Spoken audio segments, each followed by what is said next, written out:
누가복음 14장 1절 그리고 7절부터 14절 말씀. 안식일에 예수께서 한 바리새인 지도자의 집에 떡 잡수시러 들어가시니 그들이 엿보고 있더라.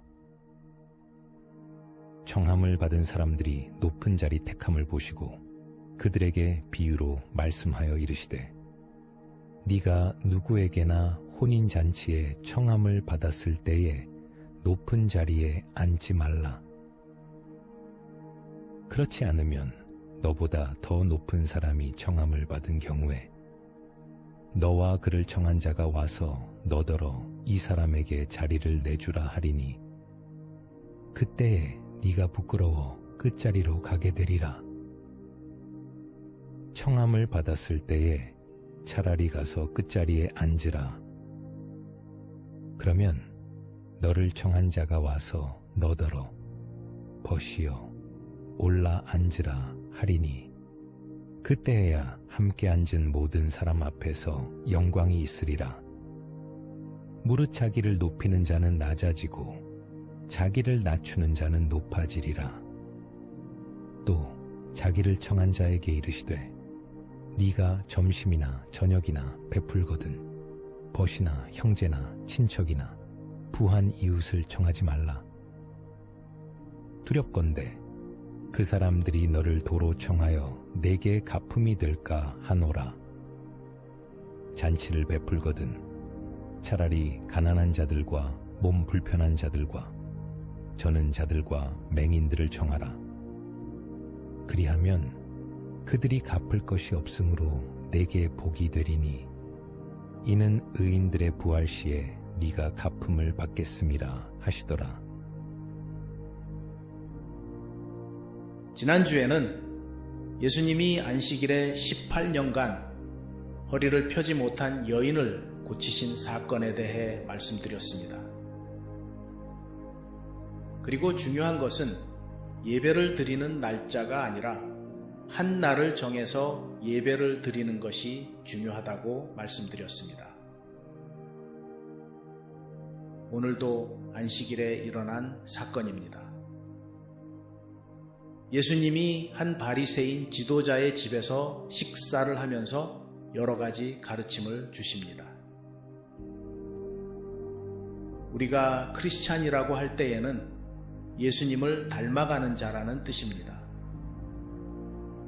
다시 말해서 예수님의 가르침을 지키려 노력하는 자를 크리스찬이라고 부릅니다. 우리는 크리스찬이 맞습니까? 사실 사복음서는 예수님이 하나님과 멀어진 인간들을 구원하기 위해 오신 목적과 그 목적을 이루어 가시는 행적, 그리고 그런 가운데 우리 크리스찬이 어떻게 살아야 하는가를 가르치는 책입니다. 제가 직접 세어보지는 않았지만 성경학자들에 의하면 예수님께서 주신 가르침이 150개라고 합니다. 그 중에서 오늘 예수님이 주시는 가르침이 무엇인지 살펴보겠습니다. 안식일에 한 바리새인이 예수님을 자기 집으로 식사 초대를 합니다. 당시 유명한 선생에게 식사 대접을 하는 것은 가문의 영광이었습니다. 그래서 예수님을 초청한 것인데 아마도 예수님은 어느 회당에서 말씀을 가르친 후였을 것입니다. 그런데 성경은 그들이 엿보고 있더라고 기록하고 있습니다. 뭔가 꼬투리를 잡으려는 것입니다. 특히 이 안식일에 대해 예수님과 바리새인들은 처음에 한 대립을 했습니다. 안식일에 제자들이 이삭을 잘라 먹었다는 둥, 문둥병을 고쳤다는 둥, 아픈 여인을 고쳤다는 둥, 사사건건 시비를 걸고 있었습니다. 오늘 본문에도 우리가 읽지는 않았지만 2절부터 6절에 보면 몸이 부은 사람을 고쳐주시는 사건이 나옵니다. 그런데 바리새인이 예수님을 초청한 식사 자리에 왜 이 몸이 부은 사람이 있었을까요? 신분이 높은 사람들을 초청한 자리에 몸이 성치 못한 사람이 있었다는 것이 의외입니다. 어쩌면 이 몸이 부은 사람은 바리새인들이 놓은 덫인지도 모릅니다. 그럼에도 불구하고 예수님은 그를 고쳐 주십니다.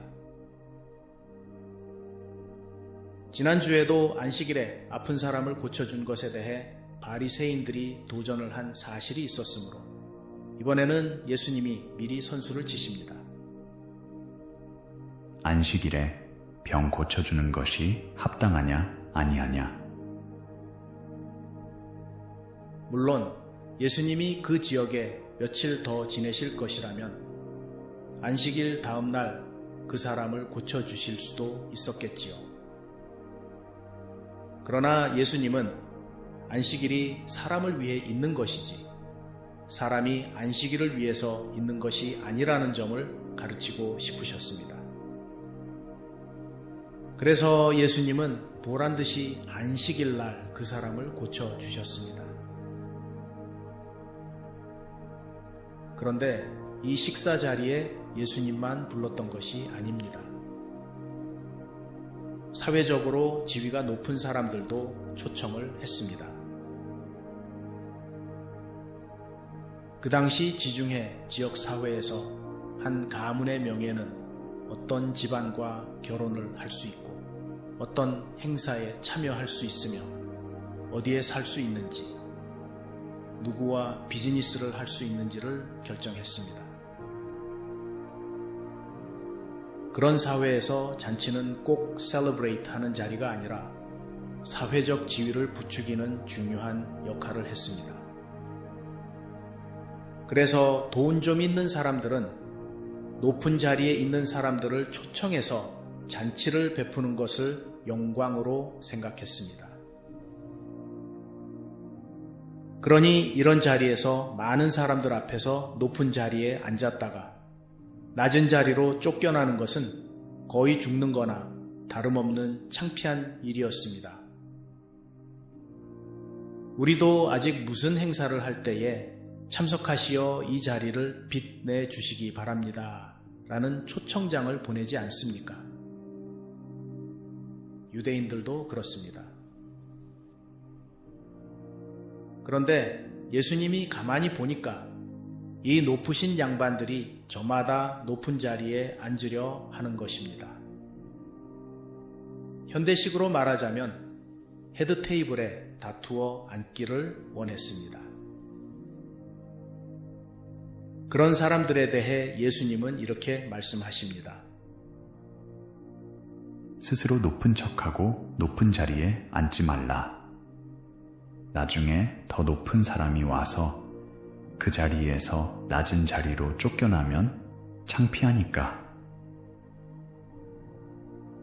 무릇 자기를 높이는 자는 낮아지고 자기를 낮추는 자는 높아지리라.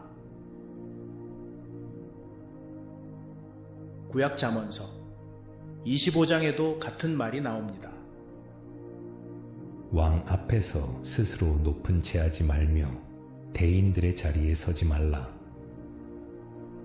이는 사람이 내게 이리로 올라오라고 말하는 것이 내 눈에 보이는 귀인 앞에서 저리로 내려가라고 말하는 것보다 나음이니라. 우리도 그런 경향이 있지요. 하물며 교회에도 그런 일이 있다는 것이 놀랍지 않습니까? 한국 교회에서는 식사 시간에 목사님 자리를 따로 만듭니다. 특히 순복음 교회에서는 목사님들이 앉는 상에는 올라가는 음식부터 다르다고 합니다. 왜 그렇게 담임 목사에게 눈도장 찍고 잘 보이려고 하는지.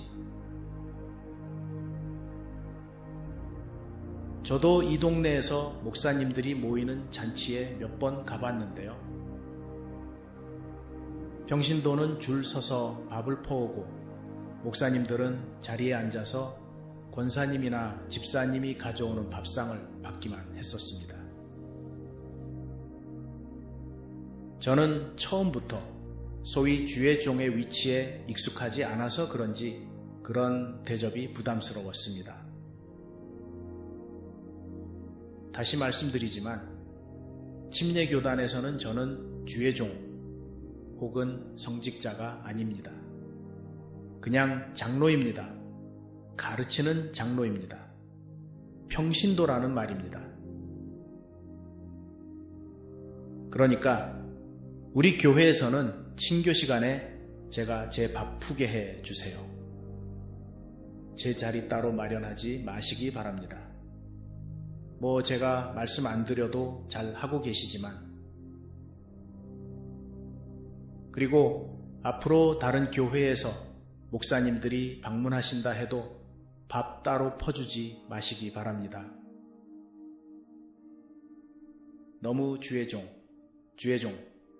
하면 목사님들이 진짜 자기들이 평신도와는 클래스가 다른 무슨 하이 클래스라도 되는 것처럼 착각하게 될까 두렵습니다. 이 말씀을 하신 후에 그 초청한 바리새인에게 이렇게 말씀하십니다. 식사 대접을 할 때에는 꼭 친구나 형제 자매 혹은 부자 이웃만 부르지 말고 차라리 가난하고 몸이 부자유스러운 사람들을 불러서 대접하라. 그렇게 하면 천국에서 하나님이 갚으시리라. 이 바리새인은 아마도 주위의 지위가 높은 사람들만 초청을 한 모양입니다. 그래서 예수님이 그 바리새인에게 하늘나라의 재물을 쌓는 법을 말씀해 주십니다. 이 땅에서 보상받을 수 있는 사람들을 부를 것이 아니라 이 땅에서는 도저히 갚을 수 없는 사람들을 초청하라. 그러면 하나님이 대신 하늘 창고에 보관했다가 부활의 날에 대신 갚아주시리라. 물론 가족이나 친지들을 초청하는 것이 잘못되었다는 말이 아닙니다. 다만 예수님은 그 당시의 대화 방법인 과장법을 통해 말씀하시는 것입니다. 우리도 보통 가족이나 친지들을 저녁 식사에 초대합니다. 그러나 오늘 예수님의 말씀은 그런 가운데도 사회에서 소외된 사람들을 생각하라는 말씀입니다. 구약에 항상 하나님의 정의를 실천하는 방법에 고아와 과부, 가난한 자들을 돕는 것을 우선으로 두었습니다. 바리새인들은 자신의 의를 드러내는 율법은 철저히 지켰지만 이렇게 사회에서 소외된 사람들을 돌보라는 율법에는 눈을 감고 있었습니다. 예수님은 이런 위선을 지적하시는 것입니다. 마태복음에서도 예수님이 말씀하십니다.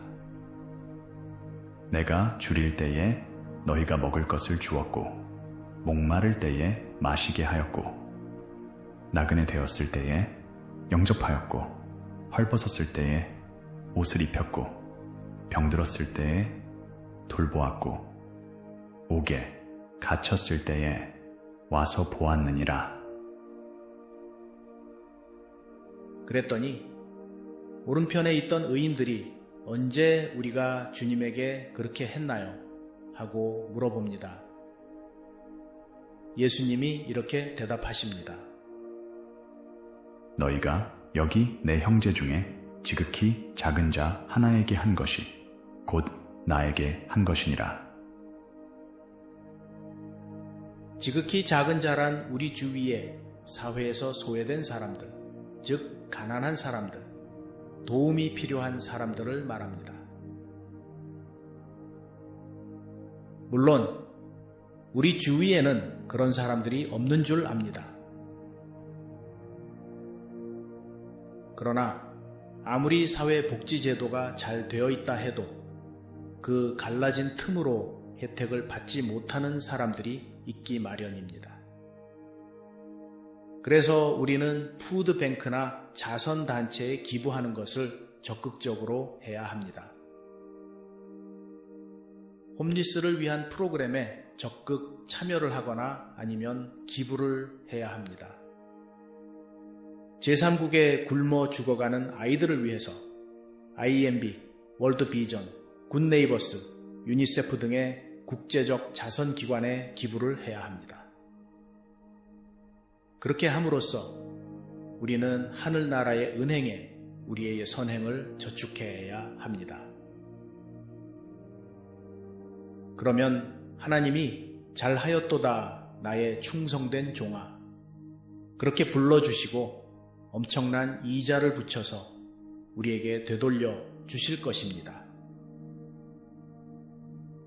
이것이 성경에 있는 하나님의 약속이고 예수님의 약속입니다. 결론을 말씀드립니다. 첫째, 스스로 잘난 척 자신을 높이지 마시기 바랍니다. 겸손하게 낮은 위치에 거하시기 바랍니다. 사람들이 여러분의 가치를 알게 되면 알아서 높은 자리로 모실 것입니다. 그리고 하늘나라에서는 어차피 이 땅에서의 서열이 뒤집어질 것입니다. 낮은 자가 높이 되고 높은 자가 낮게 될 것입니다. 둘째, 이미 잘 사는 사람들보다는 사회에서 소외된 사람들에게 신경을 쓰시기 바랍니다. 보이지 않는 하나님을 추상적으로만 경외할 것이 아니라 사회에서 소외된 사람들을 위하는 것이 하나님을 공경하는 것이라고 성경은 누누이 말합니다. 그리고 사회에서 소외된 사람들을 멸시하면 나중에 그들이 하나님께 고자질할 겁니다. 배고프고 헐벗었을 때 저 사람은 저를 하나도 도와주지 않았습니다 하고 그런 부끄러운 구원을 얻어서는 안 되겠습니다. 기도하겠습니다.